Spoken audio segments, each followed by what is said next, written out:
Bienvenue derrière la lumière, le podcast qui vous emmène dans le business, le cœur et la tête de ces entrepreneurs qui ont décidé de vibrer fort et créer grand. Je suis Pêche, coach et consultante des entrepreneurs de demain et hôte de ce podcast qui vous embarque dans les coulisses de l'entrepreneuriat. À travers des conversations vraies et humaines, pleines de secousses d'esprit et de conseils concrets pour avancer. Alors si vous croyez en un entrepreneuriat du cœur et des tripes, sans chichi, sans tabou, avec audace, vérité et simplicité, je suis heureuse de vous accueillir derrière la lumière. Et aujourd'hui, on se retrouve pour parler d'un sujet essentiel dans le monde de l'entrepreneuriat, qui est en train de changer entre essoufflement et réinvention. Et on va aborder, durant cet épisode, les 5 tendances qui émergent de plus en plus et qui va être nécessaire, fondamental de connaître pour ensuite pouvoir choisir en conscience de les suivre ou non et de développer nos entreprises de la meilleure manière possible, tant pour nous en tant qu'êtres humains que pour le monde peut-être, voire un peu plus grand que juste notre nombril. Alors oui, on va parler des réseaux sociaux, de vente, de communication, de stratégie marketing, etc. parce que c'est aussi ça l'entrepreneuriat. Mais c'est pas que ça et surtout, c'est bien plus que ça. Il y aura des points qu'on va aborder qui sont encore plus importants que juste comment gagner des abonnés sur Instagram. Bien plus profonds, bien plus nécessaires aussi. Pour nous, en tant qu'entrepreneurs, et pour le futur, en règle générale. Parce que ces dernières semaines, ces derniers mois, mais même ces dernières années, j'ai processé énormément de choses. Et notamment, là, depuis, je pense, dernier jour de 2024, premier jour de 2025, où intimement, intérieurement, on va dire, j'allais mieux aussi, après la coup de massue et l'écrabouillement que 2024 a eu sur moi, dont je vous ai parlé 1000 fois en podcast, donc on va pas s'étendre là-dessus. Mais cette énergie nouvelle, enfin, ce retour de l'énergie plutôt que ça m'a apporté, m'a permis aussi de me repencher sur ce qui était vraiment important dans nos entreprises et dans ce monde entrepreneurial aussi. Et là, tout ce qui se passe avec, d'un côté, les actualités dans tous les sens, et je ne veux pas vous refaire le journal TV, et notamment, je pense à cette espèce de clown orange qui dirige l'Amérique avec ses acolytes qui me donnent des hauts le cœur. Donc, j'ai ça d'un côté, et de l'autre côté, en même temps, il y a tous les échanges juste incroyables que j'ai avec les femmes qui souhaitent rejoindre le Sistermind renversante. Et du coup, ce schmilblick a créé en moi un mélange de colère, d'incompréhension d'un côté, comme j'imagine beaucoup d'entre vous qui m'écoutez, et en même temps, une force et un espoir immense de voir qu'il y a encore des entrepreneurs qui veulent à la fois développer leur activité et changer la donne, contribuer au monde de demain en même temps. Alors si c'est ton cas aussi à toi, ce podcast devrait énormément te plaire et t'aider à avancer. On va donc aborder 5 grands points ensemble. On va partir du plus superficiel et on va aller jusqu'au plus important, tant au niveau de nous, individus, qu'au niveau écologique, social et sociétal. Alors tu vas voir, il y a des très chouettes nouvelles qui en tout cas moi me réjouissent et me font du bien. Il y a des choses qui vont aussi beaucoup secouer, qui vont nous amener, en tout cas, je l'espère, à beaucoup de changements aussi dans nos entreprises et pour le mieux sur tous les plans. Et juste avant de plonger dans ces clés entrepreneuriales pour réussir avec intégrité en 2025, je vais t'inviter à t'abonner au podcast si c'est pas encore fait.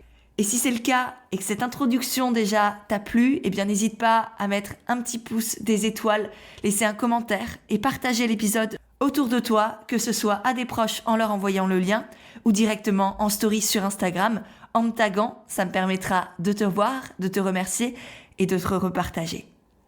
Ceci étant dit, on va passer au premier grand point de transformation de l'entrepreneuriat en 2025, qui est la réinvention nécessaire de ce qu'on appelle l'infoprenariat, donc tout ce qui va être business en ligne, qui se base essentiellement sur les formations en ligne, sur l'accompagnement en ligne, sur tout ce qui est digitalisé, qui a connu un essor phénoménal jusqu'aux années 2020-2021, on va dire, fin du Covid, et qui est là clairement en train de chuter pour différentes raisons.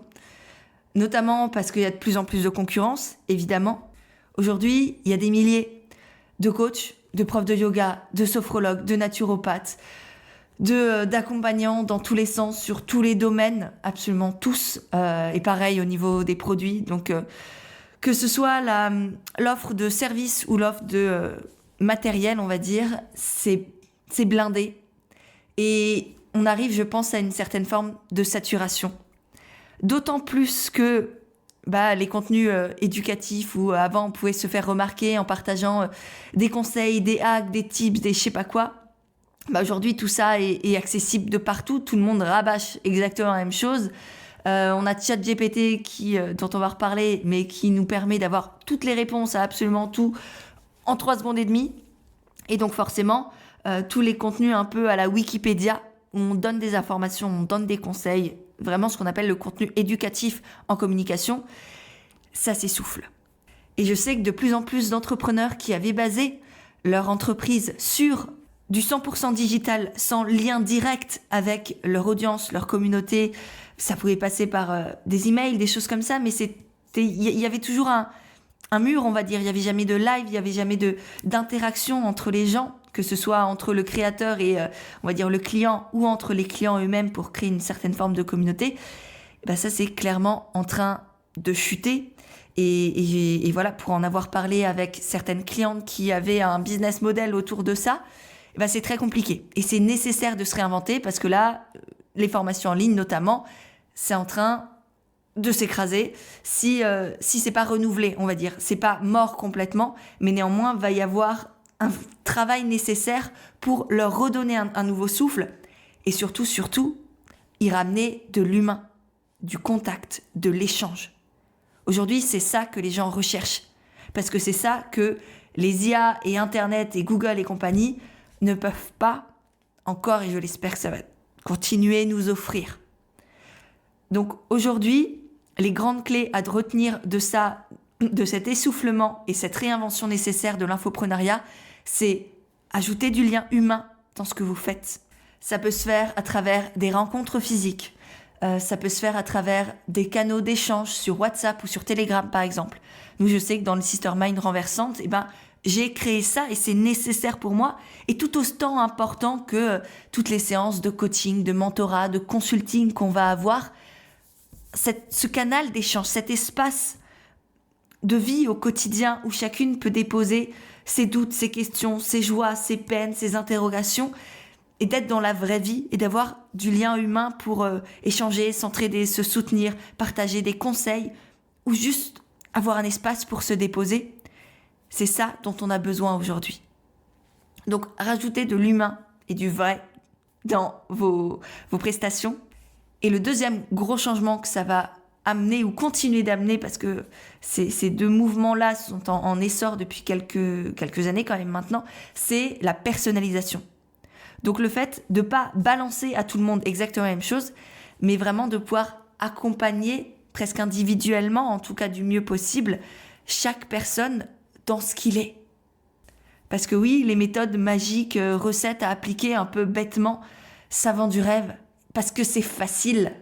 Mais aujourd'hui, je crois et j'espère que les gens prennent conscience que le facile ne fait pas avancer, que le facile réduit, que le facile emprisonne, que le facile enferme et nous fait mourir à petit feu dans notre individualité, dans notre singularité. Or, c'est ça l'entrepreneuriat. C'est partager sa lumière, sa vision, son énergie et allier tout ça à ceux des autres pour avancer ensemble. Donc vraiment, ajouter cette personnalisation, cet accompagnement de l'humain dans son individualité. Et ça, que vous soyez coach business comme moi ou que vous soyez thérapeute, que vous soyez créateur de produits, c'est ce qui va faire la différence, c'est ce qui va plaire à vos clients, c'est ce qui va les toucher, c'est ce qui va faire en sorte qu'on nous choisit, nous, tant pour qui l'on est, mais surtout pour ce qu'on permet aux gens de ressentir à nos côtés. Et c'est ça qui fait qu'on se détache, qu'on se différencie et qu'on attire aussi, on a les bons clients pour soi, des clients qu'on peut vraiment aider. Et moi, je l'ai vu au fur et à mesure de ces années. Plus je me suis spécifiée dans qui je voulais toucher, plus j'ai été moi ou en tout cas la plus vraie, la plus moi possible dans ce que j'étais à chaque instant, et ben plus aussi j'ai attiré les bonnes personnes et je me suis éclatée avec les personnes que j'accompagnais et elles aussi en retour ont eu le plus de résultats.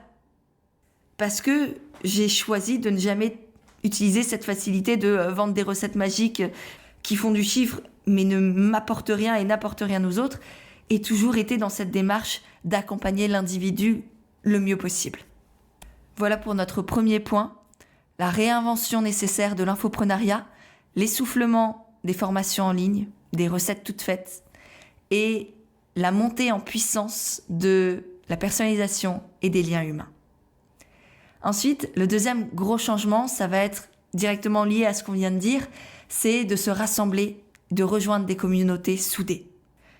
En parallèle de cette dégradation des formations en ligne, il y a vraiment une montée en puissance des communautés, que ce soit des communautés virtuelles ou des lieux physiques. Je pense notamment à la Maison des Créateurs qu'ont co-créé Kylian et Laetitia, qui sont deux êtres humains juste extraordinaires, que j'ai jamais eu la chance de rencontrer en vrai, mais que je suis de loin sur les réseaux, et vraiment à chaque fois c'est boule d'énergie, d'humain, de vrai, d'authenticité. Enfin, si vous ne les connaissez pas, allez-y, foncez. Je vous mets le lien dans les notes de l'épisode juste en dessous. Donc voilà, il y a vraiment cet engouement de se retrouver, se rassembler, se ressentir ensemble, se voir, que ce soit par visioconférence ou dans des lieux physiques, mais il y a vraiment ça, et je vous invite plus que jamais, et encore pour les années à venir, à capitaliser là-dessus, à le prendre en compte, quitte à faire des plus petits événements, à vendre moins. Et moi, la première, j'y pense, pour être complètement franche avec vous, et parce que ça me manque aussi de voir les gens. Là, on avait fait une retraite avec Mathilde en Bourgogne cet automne, c'était extraordinaire, avec un petit groupe de femmes, de 10 personnes, dans un lieu, dans une vieille ferme réhabilitée, et c'était vraiment pas long. On a été 3 jours ensemble. Mais ça marque les esprits, ça marque les corps et les cœurs, et c'est pareil pour tous les masterminds, par exemple, que j'ai fait en ligne. Il n'y a pas cette proximité, mais il y a ce lien pérenne qui se crée, ces liens forts dans tout ce que l'on traverse, dans tout ce que l'on partage au quotidien. Et je sais que personnellement, je ne serais pas ni l'entrepreneur que je suis aujourd'hui, ni la femme que je suis aujourd'hui, sans ces communautés en ligne, où j'ai pu retrouver et découvrir des entrepreneurs qui partageaient les mêmes valeurs que moi, la même vision que moi, où je me sentais à la fois soutenue, accompagnée, et en même temps portée par une énergie inspirée par les autres, inspirante aussi pour d'autres. Et c'est con, mais ça fait du bien de ressentir ces deux sensations, ni opposées, mais plutôt complémentaires, qui donnent cette énergie, ces connaissances, ces expériences qui permettent d'emmener nos activités et nos vies aussi à côté, là où on souhaite aller. Et là où on souhaite, nous, vraiment aller. Et pas ce que la société essaye de nous inculquer depuis des années et des années. Et c'est pour ça aussi d'ailleurs que j'ai choisi de créer Renversante, le mastermind de celles qui veulent renverser les codes de l'entrepreneuriat stéréotypé pour allier sens, succès et humanité. Pour rassembler pendant 4 mois dans une aventure juste magique qui allie le coaching, le mentorat, le consulting et le réseau entrepreneurial, celles qui ont décidé de se déployer, de contribuer à plus grand et de s'élever mutuellement. C'est pas juste un coaching, c'est pas juste du mentorat, c'est pas juste du consulting, c'est bien plus grand, bien plus vaste, bien plus puissant et profond aussi que ça. Et c'était important vraiment pour moi d'allier dans ce mastermind la profondeur de l'accompagnement individuel avec l'énergie, les synergies du groupe et la puissance des femmes ensemble. Et je vois, vu l'engouement qu'il y a autour de cet espace, de cette aventure-là, que ça vous parle aussi. Et très honnêtement, je l'espérais, je m'y attendais pas forcément parce que même moi, après toutes ces années d'entrepreneuriat, il y a toujours la peur, la crainte, le stress que ça ne plaise pas, que ça ne fonctionne pas. Et là, c'est juste extraordinaire. Et d'ailleurs, pour celles qui seraient intéressées, il reste quelques places pour qu'on puisse échanger ensemble. Donc, je vous mettrai le lien pour découvrir ou redécouvrir Renversante dans les notes de l'épisode, ainsi que le lien pour prendre rendez-vous si vous avez des questions, des hésitations, vous savez pas si c'est fait pour vous par rapport à votre situation, à vos envies, à votre vie, etc., etc. On est là pour échanger. Et moi, l'idée, c'est vraiment de rassembler un petit groupe de femmes qui sera à sa place ici. C'est pas d'accueillir un max de personnes. Non, ça ne m'intéresse pas, ça ne sert à rien. J'ai pas l'espace. Là, les places sont parties super vite. Donc, je m'en fais pas. Je sais qu'il sera rempli. Et l'idée, c'est vraiment d'accompagner les bonnes personnes au bon moment aussi pour elles. Donc, n'hésitez pas à prendre rendez-vous. On papotera de tout ça. Mais en tout cas, voilà, pour vous dire que vraiment, il y a un engouement, un élan autour des communautés en ligne et en présentiel. Donc allez-y si ça vous parle, mettez encore plus et toujours de l'humain dans ce que vous faites. Ensuite, le troisième grand changement, qui est là aussi une continuité de ce qu'on a commencé à voir en 2024, c'est évidemment le développement de l'intelligence artificielle. Je pense que vous en avez entendu dans tous les sens. Je suis vraiment pas la spécialiste de cette question-là, mais ça me semblait important d'en parler quand même pour mettre de la nuance, justement, par rapport à tout ce qu'on voit partout, de oui, l'IA c'est génial, oui, ça facilite la vie, oui, ça permet d'avoir plein d'idées, de gagner du temps, d'aller plus vite, d'automatiser des trucs. Mais ça a aussi un impact désastreux à plein de niveaux. Et c'est de ça dont j'ai envie de parler là rapidement. Parce que moi, la première, de temps en temps, j'utilise ChatGPT, par exemple, pour générer des idées, répondre à quelques-unes de mes questions. Mais je trouve ça aussi extrêmement dangereux, que ce soit socialement, parce que c'est en train de détruire beaucoup, beaucoup d'emplois. Et pas juste des emplois, on va dire, comment je pourrais dire, précaires, un peu robotiques. Vous voyez, ce qu'on peut trouver dans les usines, ce qu'on peut trouver en supermarché, où la personne, oui, ça permet à des gens d'avoir un salaire, et heureusement. Et là, il faudrait vraiment trouver une solution, que ce soit un salaire universel ou j'en sais rien. Je ne suis pas spécialiste de la question non plus, mais voilà, c'est en train de détruire beaucoup d'emplois. Et là, c'est des emplois de créatifs. C'est des emplois qui nourrissent intérieurement certaines personnes. Pas juste financièrement parce que ça leur donne un salaire à la fin du mois. Mais il y a des personnes, que ce soit des graphistes, des copywriters, des photographes, des vidéastes, des monteurs, qui petit à petit se voient remplacés par des robots, par des IA. Et ces personnes, elles sont nourries de ce qu'elles font à la base. Et peut-être que pour certaines personnes, c'est tout leur art qui est en train de s'effondrer. Et moi, ça me touche. De me dire que c'est pas juste des boulots alimentaires qui sont en train de disparaître, mais c'est aussi des boulots qui rendent vivants les gens, qu'on est en train de détruire et de remplacer par des robots. Donc voilà, il y a ça d'un côté, et il y a aussi évidemment avec l'IA le désastre écologique que ça amène. Parce que pour ne serait-ce que générer une image d'IA, c'est l'équivalent de recharger son téléphone de 0 à 100% une fois.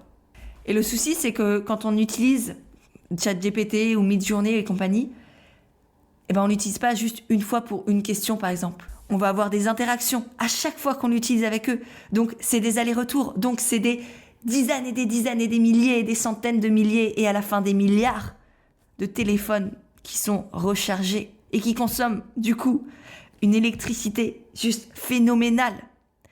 Et le souci, c'est que ces IA, elles sont pas basées en France ou en Europe, avec de l'énergie bas carbone, des centrales nucléaires, etc. Et même si on peut avoir des opinions diverses et variées là-dessus, en tout cas, au niveau de l'impact direct environnemental, on peut dire que c'est un peu moindre, mais c'est aux États-Unis.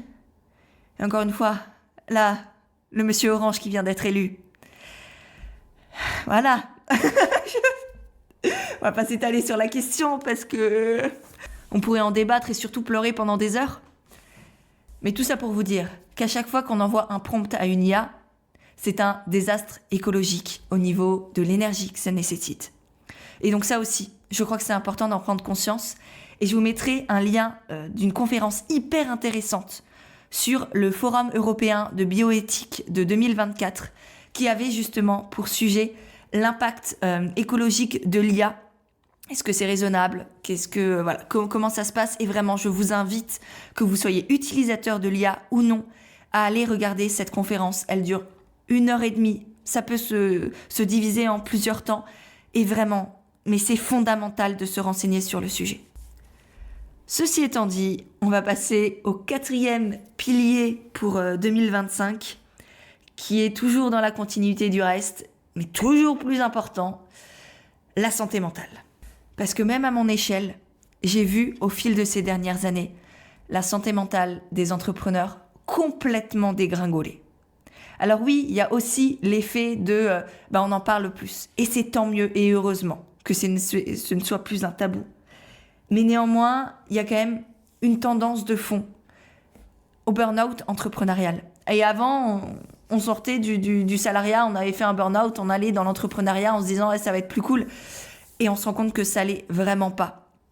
Parce qu'autour de nous, tous les outils qu'on utilise, je pense notamment aux réseaux sociaux sur lesquels c'est quand même nécessaire presque d'être, ils sont là pour nous pourrir aussi la vie d'un point de vue santé mentale et que c'est à nous de nous mettre des barrières parce que eux sont faits pour nous inciter à toujours plus créer, à consommer, à devenir des teubés, à scroller comme des imbéciles.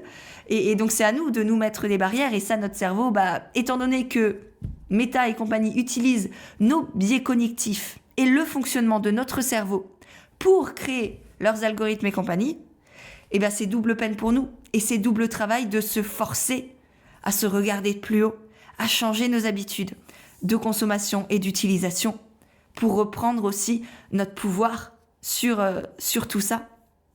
Donc des entrepreneurs de plus en plus en burn-out, avec une volonté aussi en parallèle, je le sens, et encore plus cette année justement, de s'éloigner des réseaux. Et là, je serais très très heureuse d'avoir votre retour sur le sujet.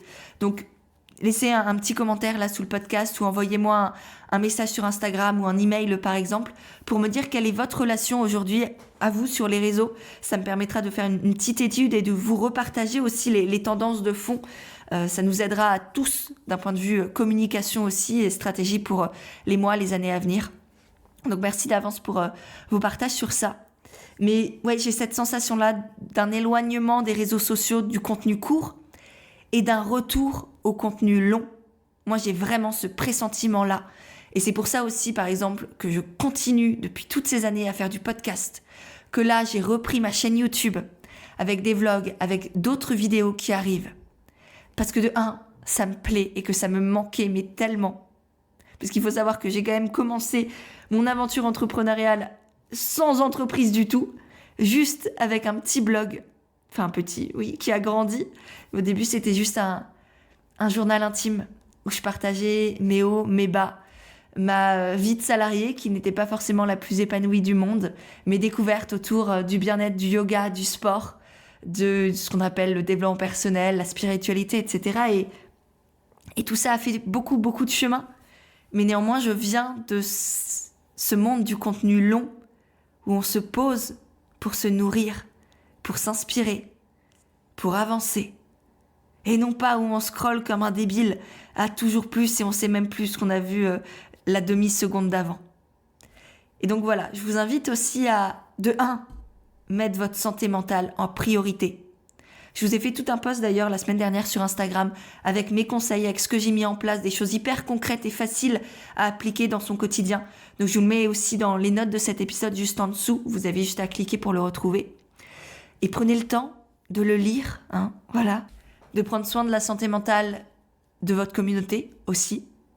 Parce que mine de rien, en tant que créateur de contenu, entrepreneur, c'est aussi la manière dont nous, on crée, dont nous, on utilise ces plateformes-là qui va avoir un impact sur la consommation des gens. Et même si c'est pas de notre responsabilité directe, évidemment, mine de rien, celui qui publie tous les jours et à fond, et de 1, il crée de la comparaison et du stress et de la pression chez ses partenaires, ses collègues, on va dire, mais aussi dans sa communauté qui est toujours là à pousser toujours plus de contenu. Donc je pense que si on était tous dans ce mouvement de moins et de mieux, les gens iraient mieux et le monde irait mieux. Donc voilà, pensons aux humains, que ce soit nous, l'humain, que ce soit les humains qui sont là autour de nous. Et évidemment, je vous invite aussi du coup à privilégier retourner vers des formats longs. Les deux se complètent et c'est vraiment important dans une stratégie de contenu d'avoir de tout ce qui est Instagram, TikTok et compagnie pour ça reste des bons réseaux de découvrabilité et en même temps de pouvoir créer du lien et du vrai avec des contenus plus longs, notamment sur YouTube, sur un podcast, sur une newsletter, sur un blog, etc., etc. Il y a plein de choses qui existent.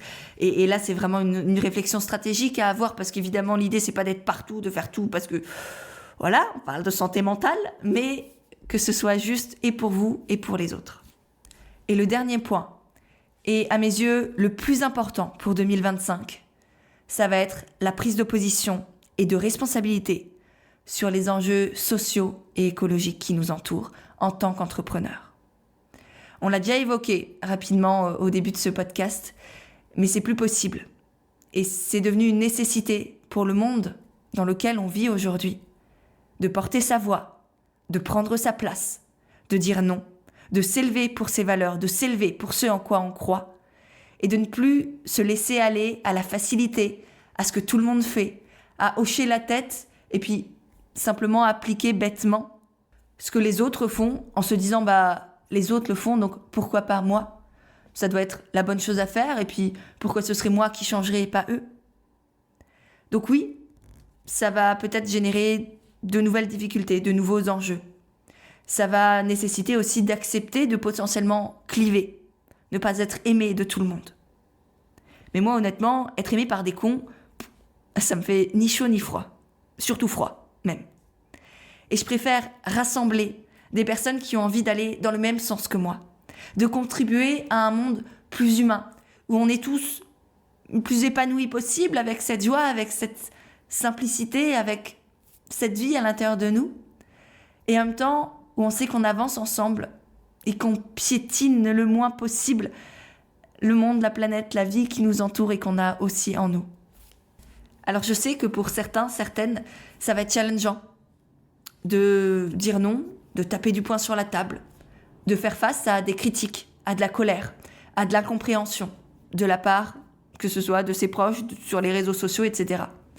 Mais c'est aussi une magnifique manière de rassembler. Parce qu'aujourd'hui, plus que jamais, on a besoin de s'identifier, de se sentir en lien pour créer de la confiance, pour créer ce « je te choisis toi » pour m'accompagner ou pour créer mon objet ou pour redesigner ma salle de bain, je n'en sais rien. Mais aujourd'hui, on ne choisit plus les entreprises ou les marques avec lesquelles on s'habille, avec lesquelles on vit nos vies du quotidien juste parce qu'ils font des beaux produits ou parce que c'est pas cher. On les choisit aussi pour les valeurs, pour les engagements qu'ils ont. Et c'est pareil pour nous en tant qu'entrepreneurs. Donc, c'est une magnifique manière de rassembler pour créer cette confiance. Et ces liens humains dont on parlait aussi en début d'épisode, mais surtout et avant tout, au-delà de l'aspect bénéfique pour notre business et notre communication et du coup le fait que ça nous amène des clients, le plus important à mes yeux, ça reste l'éthique et l'intégrité envers soi-même que ça permet d'avoir. Parce que pour moi, il vaut mieux une vie vécue à la hauteur de ses valeurs, où on s'est battu pour ce en quoi on croyait, pour ce qui était important à nos yeux, qu'une vie subie, où on a passé notre temps à accepter, à choisir la facilité et à s'écraser constamment.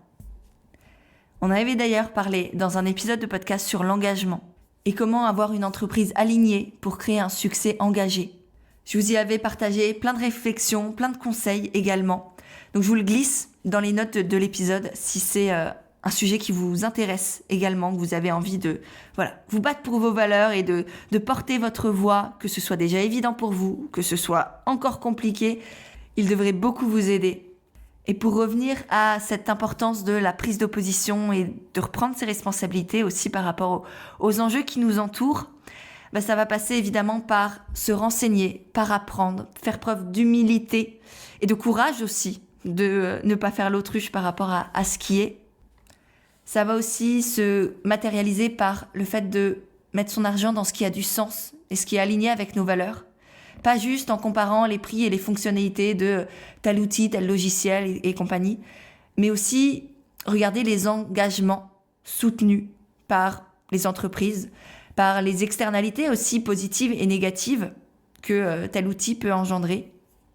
Très concrètement, ça va se faire par le choix des matériaux, si vous êtes créateur, créatrice de produits physiques, mais ça passe aussi par les logiciels, les partenaires, les banques que l'on choisit quand on est prestataire de service. Moi, je sais que, par exemple, pour ma banque, je me suis longtemps posé la question de chez qui j'allais aller. Il y en a qui sont très peu chers, mais où je ne sais pas du tout à quoi sert mon argent. Et puis, il y en a d'autres, comme ma banque actuelle, qui est juste géniale, qui est vraiment pas très chère non plus, et où je sais que mon argent sert des causes qui ont du sens, tant socialement qu'écologiquement parlant, et c'est ce à quoi mon entreprise doit aussi contribuer.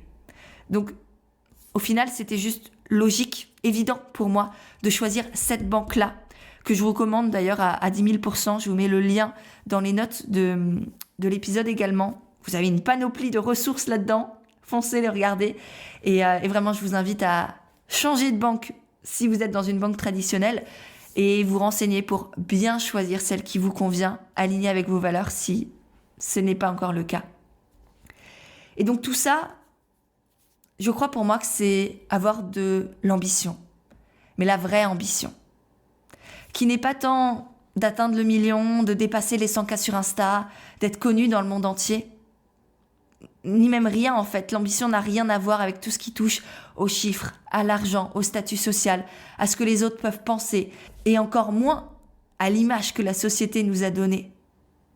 Mais que l'ambition, c'est plutôt voir grand, vraiment grand, plus grand que soi, au-delà de soi.